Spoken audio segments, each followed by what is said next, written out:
உனது அருள் இல்லாமல் எது நடக்கும் ஈஸ்வரா?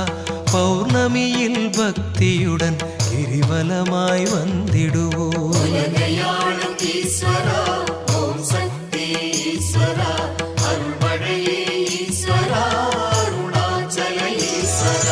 கனவெல்லாம் நனவாக கை கொடுக்கும் ஈஸ்வரா, பௌர்ணமியில் பக்தியுடன் கிரிவலமாய் வந்திடுவோம்.